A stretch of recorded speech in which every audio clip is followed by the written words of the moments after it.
Na videoaula de hoje, a gente vai aprender um pouco mais sobre a interface do Arduino. Bom, como vocês já sabem, o Arduino é uma espécie de microcomputador. A gente vai usar ele para diversos projetos relacionados à eletrônica e microinformática. Além, é claro, de toda a parte de hardware que já foi explicada pelo professor Fantini, nós iremos agora aprender um pouco mais sobre a interface digital. É nela onde a gente vai alterar os programas que vão controlar o funcionamento dos componentes eletrônicos dentro e fora do nosso sistema operacional, no caso, um computador. O que é importante saber? Quando a gente entra na interface do Arduino, a gente vai se deparar com duas funções principais, a função de setup e a função loop. O que a função de setup vai fazer? Ela vai definir os parâmetros iniciais. Então, quando você quiser definir qual pino é de entrada, qual de saída, controlar algumas constantes, você vai fazer na função de setup. A função de loop é uma função que vai repetir infinitamente até que a fonte de energia do Arduino acabe. É nela que a gente vai operar toda a lógica. No exemplo da aula de hoje, a gente trouxe um exemplo bem simples, que é o flasher. Basicamente, é um LED, como vocês podem ver aqui, que vai acender e apagar em um intervalo de tempo de 1 segundo. Acende um segundo, apaga. Acende um segundo, apaga. Primeiramente, a gente tem que definir um inteiro, que a gente vai chamar de LED pin, definir como 10, que vai ser justamente o pino 10 do Arduino. Como vocês podem ver, aqui nos nossos pinos digitais, o pino 10 vai ser o responsável pela manipulação da entrada e saída digital. Na função de setup, que é onde a gente vai definir, a gente usa essa função, pinMode. Depois, ela vai levar dois argumentos. Um número, que seria o número do LED, aqui é o LED pin que a gente definiu anteriormente como 10, e o modo, se é input ou output. No caso, como vai ser um pino de saída, ele que vai definir quando que o LED vai ser aceso, a gente vai colocar como output, ou seja, saída.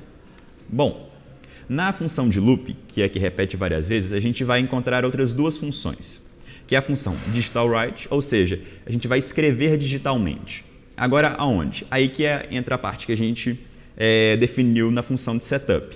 Como a gente definiu o pino 10 como saída, através da função digital write, a gente vai, nesse pino de saída, ativar um nível lógico alto, ou seja, a gente vai forçar uma corrente elétrica naquela região do Arduino. Aí a gente entra na segunda função, que é uma função muito simples, a função de delay, que vai parar todos os processos por um determinado período de tempo definido em milissegundos, que no caso aqui a gente colocou 1000, ou seja, 1 segundo. Logo depois a gente vai forçar essa queda de energia, ou seja, a mesma função digital write, no mesmo pino, que é o pino 10 do LED pin, agora um nível lógico baixo, ou seja, a gente vai cortar a fonte digital dela, o que vai fazer com que o LED apague. Então aqui a gente manda acender, através da função de delay, a gente vai manter ele aceso, depois nós vamos mandar apagar, e novamente através da função de delay, nós vamos manter apagado por 1 segundo. Como eu já disse, a função de loop vai se repetindo várias vezes, então esse ciclo de acender e apagar ele vai continuar até que a gente desconecte o Arduino da nossa fonte, que é o computador. Bom, o que mais é importante na IDE? Dois botões, verificar e carregar. Por que eles são importantes?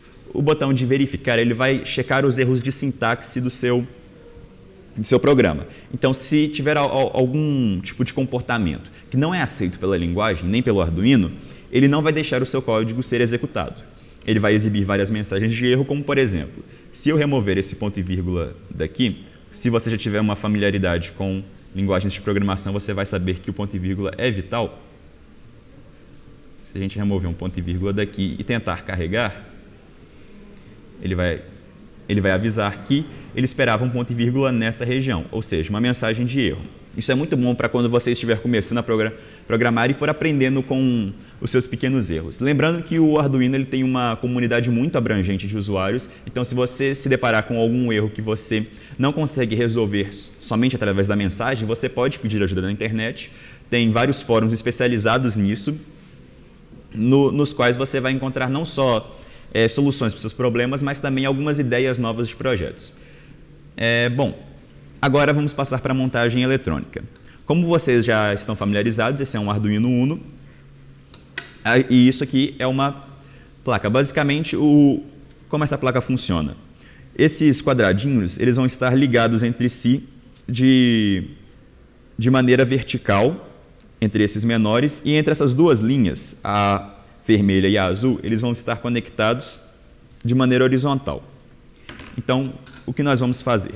Nessa aula, a gente não vai usar esses dois porque eles são necessários apenas em projetos onde você precisa de uma gama maior de fontes de alimentação. Como no caso a gente só vai precisar acender um LED, toda a parte de entrada e saída vai ser direto com o Arduino. Primeiramente a gente coloca um LED, sempre tendo atenção à posição do cátodo e anodo. A gente conecta ele na placa. Uma coisa muito importante na maioria dos projetos eletrônicos são as cores. É comum você usar a cor preta para representar o ground, ou seja, o terra, e vermelho para o VCC, que seria a fonte de alimentação. Isso ajuda a deixar o seu circuito mais legível para alguém que ainda não tem um contato muito grande com o seu projeto em si, ou até mesmo um contato com a eletrônica. Assim vai ficar mais fácil entender o fluxo de corrente, entender um pouco mais sobre como que os componentes estão se relacionando. A gente tem aqui o pino ground, a gente vai conectar um pedaço de amper preto, do outro lado a gente conecta ele aqui.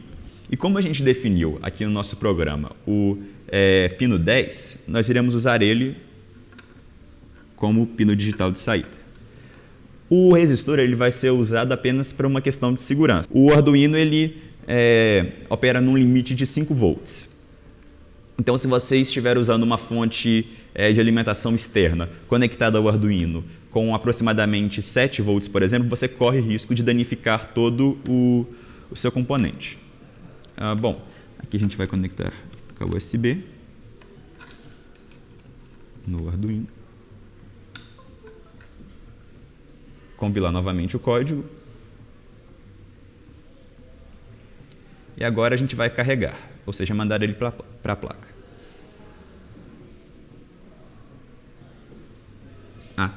Um erro aqui que eu cometi. Eu acabei colocando o fio de alimentação no mesmo pino do de ground. Foi um erro bem grotesco, mas é por uma questão de miopia. Bom, agora com o programa rodando aqui e o Arduino já carregado, a gente pode ver o funcionamento do programa. Acende, mantém aceso, apaga, acende novamente. Bom, nada diferente do que a gente esperava pelo nosso programa. Aqui na interface do Arduino, você pode abrir vários projetos. Por exemplo, você tem essa aba de exemplos, que tem exemplos básicos, exemplos que vão lidar com especificamente a parte digital, exemplos que vão lidar mais com a questão de entrada e saída analógica. É uma fonte de material muito, muito rica, na qual você pode usar para projetos posteriores ou até mesmo para entender um pouco mais sobre a sintaxe da linguagem do Arduino e os processos que acontecem dentro dela. Na aula de hoje é apenas isso e obrigado.